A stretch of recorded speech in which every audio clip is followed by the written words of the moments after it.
1. I've had a few paranormal seeming experiences throughout my life. Nothing 100% confirmed, though I am open-minded about it. But the one that stands out to me most was the most recent taking place in an Airbnb I stayed at in Golden, Colorado.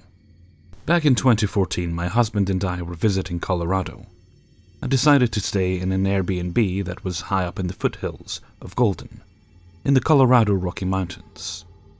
Golden is a beautiful town and pretty old, founded during the Pikes Peak Gold Rush of 1859. I have no idea how old the house itself was, probably not very old, but it sat on land right above the railroad line, which felt pretty ancient. The area had a few houses scattered around rocky cliffs with foliage. For what it's worth, we found some random objects strewn about up in the rocks just down the road from the house, part of the property. We were there for maybe a week. Beautiful house with amazing views. I didn't feel anything unusual, vibes-wise, except that the house itself had only a few window blinds. Houses far enough apart and with a lot of surrounding foliage. And I occasionally thought I could feel someone outside looking in, even in daytime, though there was no one there. Again, no spooky vibes though. Anyway, the last night we were there, my husband was passed out on the couch with a bit of altitude sickness, and I was about 10 to 15 across the room, packing up our things for our flight the next morning. As I'm folding his shirt, I feel what feels like a hand slowly coming under my right arm, under my armpit, as if it were coming around to grab me or hug me. Not in a hurtful way, but gently, playfully. I was surprised, so I jumped back, thinking it was my husband who spooked me. I immediately turned around, only he was still laying on the couch, not standing behind me. I was spooked enough that I woke my husband up, and I sat next to him and told him what happened. I remember even saying something like, "I never do this, right?" And he was like, No, you don't." It felt very real at the moment. Fleeting, but real. 2. All my life I've had both paranormal and spiritual encounters. In fact, the house that I currently live in is haunted. This I'm 100% certain of. Even the previous owner who lived here refused to go upstairs, and would instead sleep downstairs for many years. I could go on about my experiences, but today I wanted to talk specifically about an experience that has happened recently, and has left me terrified for months. I wanted to tell you about a time that I saw something I can't explain. I remember I had a day off work, and today I feel like being lazy and staying home.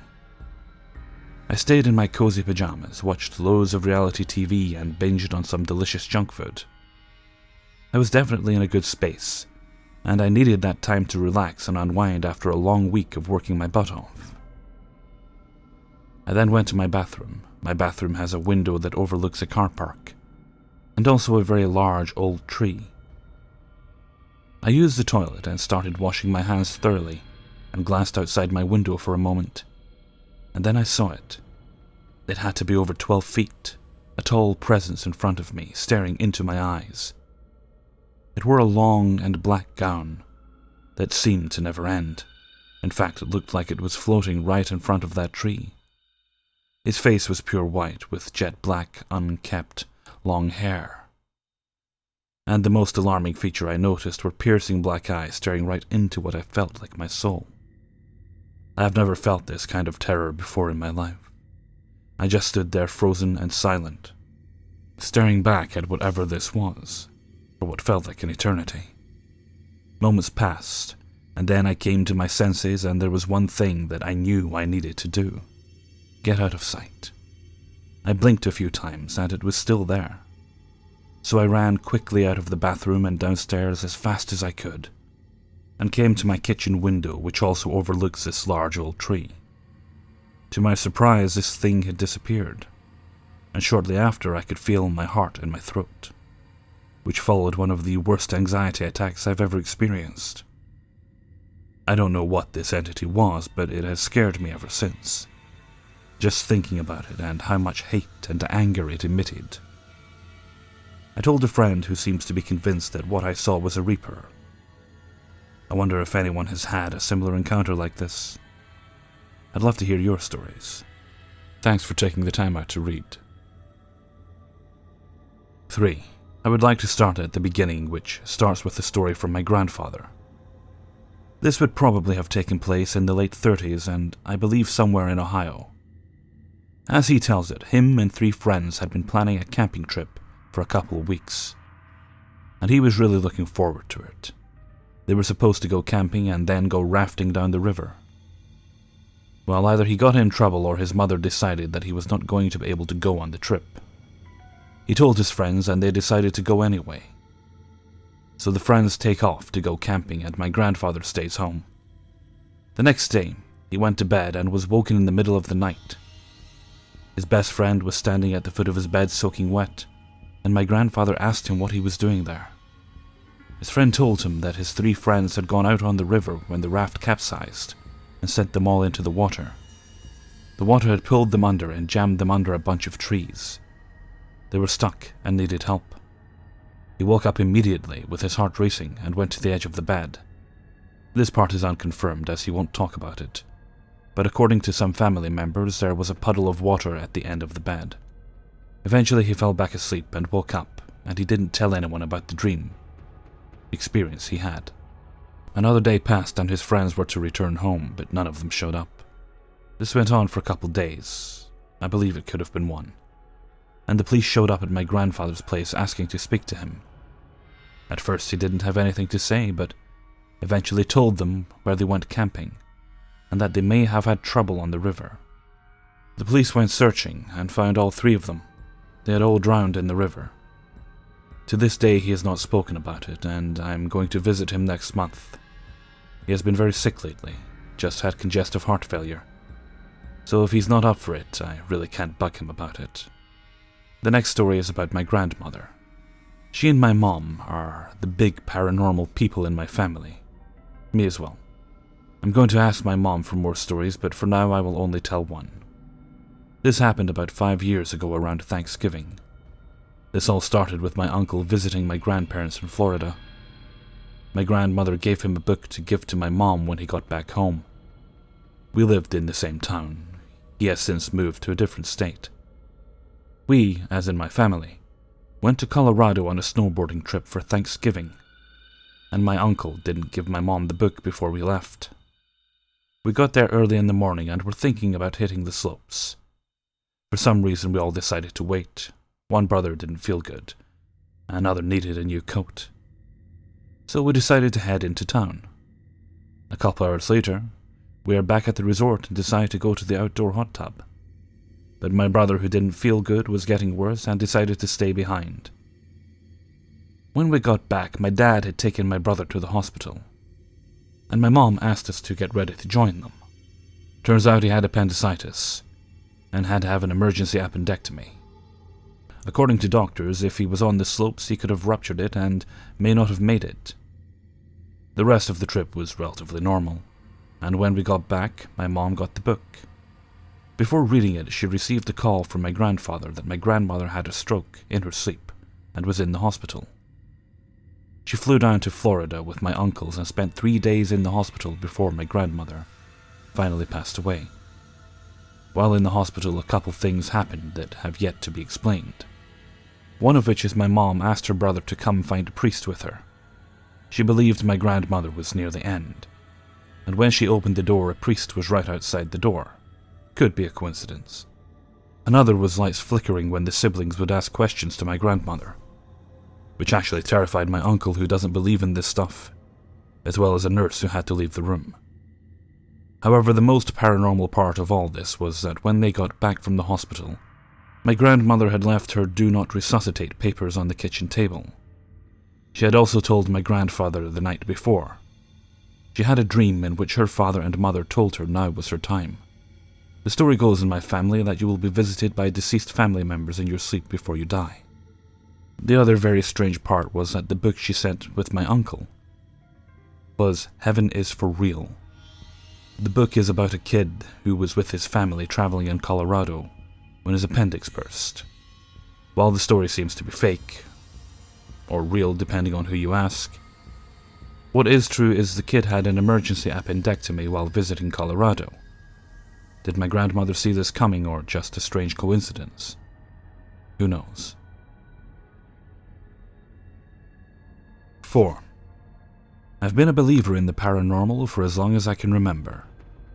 This story begins when I was fairly young, around 5 or 6. This is house number 1. I remember having an incredibly powerful fear of the dark, and thus slept in my mom's room or sister's room. When I tried to sleep in my own room, I would be overcome with absolute fear and terror. I remember having visions of things in my room, such as countdowns in the form of a stoplight. It started at green, slowly changed to yellow, and something inside was telling me that something terrible would happen if it hit red. I remember being paralyzed in my bed and screaming for my mother to come rescue me. My mother tells me that I used to say that there was an old man who was at the end of my bed. When I think of this, I have a brief flash of a bald old man at the end of my bed in that room. So perhaps this is real, or simply a construction of my matured imagination. We stayed at this house for a few years and left. The second house is perhaps the biggest reason why I'm a believer in the paranormal. House number 2. The Victorian home. This was a 2-story Victorian-age house with an attic, equipped with a trapdoor on the roof that led outside. So we moved in when I was 7 or 8, and didn't stay very long. I'll recount my own experiences first. The first thing I remember is hearing voices. I had my own room, which I rarely slept in because of the fear, which had become even worse. And this was right beside the stairs. I was really into TV, and we had our TV set out for repairs for a while. During this time, things happened that I still can't explain. I would be laying in bed, wishing we had our TV back, and then I would hear what sounded like voices downstairs. Thinking it was the TV and my parents had surprised me, I ran downstairs only to find a dark and empty living room. The voices had stopped. It was not my parents or sisters. This happened several times, and all in the middle of the night. I have no idea why I thought this could have been a TV. Next came the craziest paranormal experience I've ever had. We were all in my mother's room, 2 sisters and myself, including my mother, during a thunderstorm. We were scared and all slept in the same room. Her room is right across from the attic door, which is built into the wall rather than the ceiling. We had left the bedroom door open, so we're all laying there, and suddenly we hear something smash against the inside of the door. Whatever it was big. It continued to bang on the door as if it was trying to get out. We were frozen with fear, including my mother. There is no possible way to get into the attic from outside unless you scale the house and break in through a window or break down the trapdoor I mentioned earlier. So we all laid there as whatever this thing was hammered at the door. Eventually it just stopped, and my next memory was waking up in the morning. We went upstairs to investigate and found nothing. No footprints, no sign of forced entry. Literally nothing was touched. This floored us. Years later, I heard a story about how some owners a long time ago kept their autistic son in the attic when he misbehaved. I've seen autistic children grow up to be fairly large, so perhaps there's some kind of connection. Either way, it scared me to the core. The rest are from my mother. She says that I used to wake up screaming in the middle of the night, and would claim there were faces in the walls. She claims there was a hostile entity in that house whom she referred to as an old stern lady wearing a black Victorian dress. It was a woman who once lived there. Her room was the room that was later to be my room. My mother would hear someone playing violin that would cease as soon as she said something, and even saw a rocking chair moving on its own.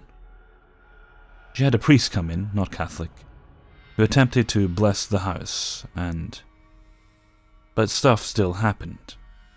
So we moved in with my grandparents eventually. House number 3.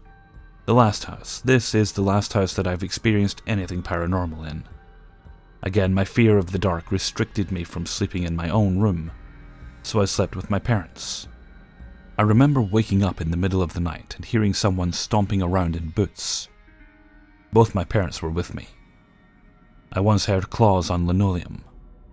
There was a neighbor's dog who frequented our home, but I'm not sure if she ever got in on her own. We had a Finding Nemo toy that would laugh when you pressed its fin. It went off at night by itself. I once woke in the middle of the night for no reason, only to have something slam into my door from the outside. When I investigated, there was nothing.